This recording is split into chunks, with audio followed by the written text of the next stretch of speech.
নমস্কাৰ এটা নতুন ভিডিঅ'লৈ স্বাগতম জনাইছোঁ আৰু গোসাঁই ঘৰৰ পৰা আহিলোঁ এতিয়া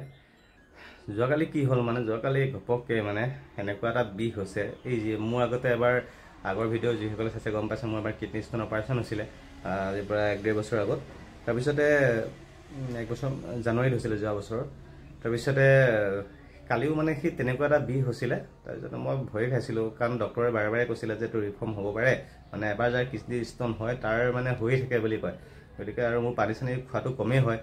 গতিকে মই মানে বিষটো হৈ পেলাই কালি মানে ভয়ে খালোঁ তাৰপিছত কালি বহুতখিনি পানী খালোঁ আৰু অলপমান মেডিচিন কিবা খালোঁ তেনেকৈ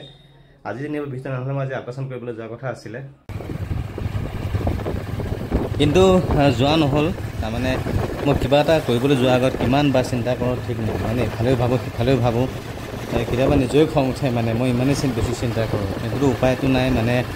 যোৱা নহ'ল কিয় মই ভাবিলোঁ যে আকৌ যদি কিবা কাৰণত পাথৰ চাথৰ ওলায় তেতিয়াহ'লেতো আকৌ মানে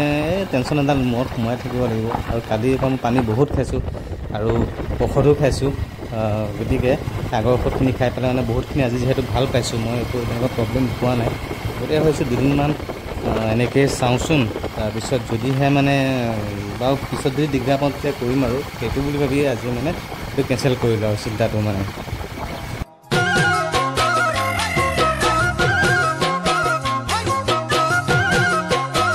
আৰু একদম সন্ধিয়া লগ পাই আছোঁ আহিলোঁ ৰুমলৈ আৰু এই বস্তুটো মই আগতে দেখাই আছোঁ আপোনালোকক তথাপিও কিবা এটা আচৰিত হওঁ দেই মই কথাটো আপুনি ভাবি চাওক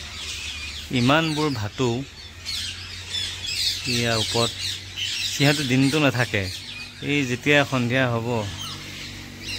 একদম মানে আহি পেলাই নাৰিকল কেইজোপাতে মানে পূৰা সিহঁতে চাওক কিমান হুলস্থুল কৰে আৰু পূৰা মানে সিহঁতে কিবা এটা বুজি পায় আৰু অলপ পিছত আৰু প্ৰায় আধা ঘণ্টামানৰ পিছত এয়া নুশুনে আৰু একদম পূৰা চাইলেণ্ট হৈ যাব গতিকে আমি কেনেকৈ ক'ম ন সিহঁতে বুজি নাপায় বুলি সিহঁতেতো কিবা এটা বুজি পায় সিহঁতেতো এতিয়া কিবা এটা চাগে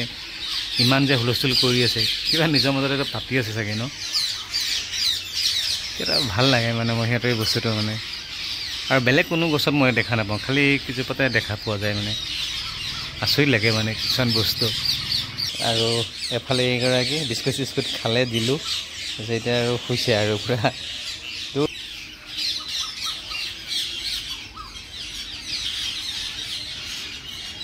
আৰু অলপ আগত ৰাধা কৃষ্ণৰ এটা প্ৰেম কাহিনী শুনিলোঁ সৰু প্ৰেম কাহিনী এটা দীপক দাই কৈ আছিলে দীপক দা মানে দীপক মটিভেটৰ্ছ চাইছে চাগে চবেই কাহিনীটো কৈ আছিলে মই শুনা পালোঁ শুনি পেলাই মানে খুব ভাল লাগিলে বুলি শ্বেয়াৰ কৰোঁ মানে তাৰমানে কৃষ্ণ যেতিয়া গোকুলৰ পৰা যাবলৈ ওলাইছে মথুৰালৈ কংসক বধ কৰিবৰ কাৰণে তেতিয়া মানে ৰাধা কান্দি কাটি বাউলি আৰু ৰাধা কৃষ্ণ এৰি থৈ গুচি যাব কৃষ্ণ ৰাধাই ক'লে যে মোকো লৈ যোৱা লগত মই নহ'লে অকলে কি কৰিম মই কৃষ্ণ শুনা নাই কৃষ্ণ কান্দি গৈ আছে ৰাধাই ক'লে সেন্দুৰ এটা আনি দিলে তুমি অলপমান সেন্দুৰ দি পেলাই মোক লগত লৈ যাওঁ অন্তত তুমি যদি তেনেকৈ নিবলৈ বেয়া পাইছা নহ'লে তোমাৰ নামেৰেই মোক সকলোৱে জানে এতিয়া তোমাৰ অবিহনে মোৰ অৱস্থা কি হ'ব কৃষ্ণই আৰু একো শুনা নাই গৈ আছে তাৰপাছত ৰাধাই ভাবিলে সেন্দুৰটো আনি দিয়া বেয়া পালে নেকি সেইকাৰণে ভাবিলে সেন্দুৰো দলিয়াই দিলে তাৰপিছত ক'লে যে সেন্দুৰো মোক দিব নালাগে তুমি খালি যিহেতু গৈ আছা তুমিতো আৰু কেতিয়াও ঘূৰি নাহা তুমি তোমাৰ দায়িত্বত গৈ আছা কিন্তু এবাৰ অন্তত ঘূৰি চোৱা মোলৈ কৃষ্ণ গৈ আছে একদম যাতে গোকুলৰ সীমা পাৰ হ'ব আৰু তেনেকুৱাতে মানে কৃষ্ণ এপাক ঘূৰি চাওঁতে মানে ৰাধা একদম পাগল হৈ গৈছে আচৰিত হৈ গৈছে কি কথা তাৰমানে কৃষ্ণক দেখা নাপালে ৰাধাই মাত্ৰ ৰাধাকহে দেখা পালে তেতিয়া ৰাধাই সুধিলে এইটো কি মানে মই তোমাক দেখা নাই যে মোকহে দেখিছোঁ যে তেতিয়া কৃষ্ণই কৈছে আৰে কি বুলি ভাবিছা মই এতিয়া মোৰ ভৰিৰ নখৰ পৰা চুলিলৈকে গোটেইখন ৰাধাময় হৈ গৈছোঁ গতিকে ইয়াত আৰু ৰাধা কৃষ্ণ বেলেগকৈ থকা কি কথা আহিব পাৰে বিয়া হয় দুটা আত্মাৰ মাজত দুটা শৰীৰৰ মাজত কিন্তু তুমি আৰু মইতো এতিয়া একেটাই গতিকে আৰু ইয়াত আৰু বেলেগকৈ থকাৰ কি কথা আহিব পাৰে বা একেলগে যোৱাৰ কি কথা থাকিব পাৰে য'ত কৃষ্ণ আছে ত'ত ৰাধা য'ত ৰাধা আছে ত'ত কৃষ্ণ গতিকে মানে সেয়াই আৰু মই বৰ্তমানৰ প্ৰেমৰ ওপৰত মানে ধৰিলোঁ মানে কাহিনীটো তেনেকৈ মানে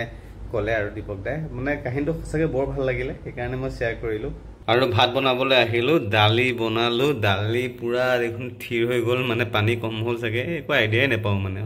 কিন্তু তাৰ পৰা আনি ইয়াত দিয়াৰ লগে লগে চাওকচোন দেখিবলৈ ধুনীয়া লাগিছে ইয়াতে যদি কিবা চালাড তালাড দি দিলোঁহেঁতেন বিলাহী চিলাহী তেতিয়াতো আৰু দেখিবলৈ ভাত বাঢ়িলোঁ, ভাত খাব হৈ গ'ল। মই খিচি বনাবহে জানো, মানে ভাত বনালে পূৰা ঢিলা ঢিলা হয়। লগতে দালি আৰু ইফালে ৰাতিপুৱাই মায়ে বুট বইল কৰি দি পঠাইছে, সেয়া দি খাম। আৰু ভিডিঅ'টো ইয়াতে সামৰিলোঁ। ভিডিঅ'টো সম্পূৰ্ণকৈ চোৱাৰ বাবে বহুত বহুত ধন্যবাদ। সকলোৰে বাবে দিনবোৰ শুভ হওক। ধন্যবাদ।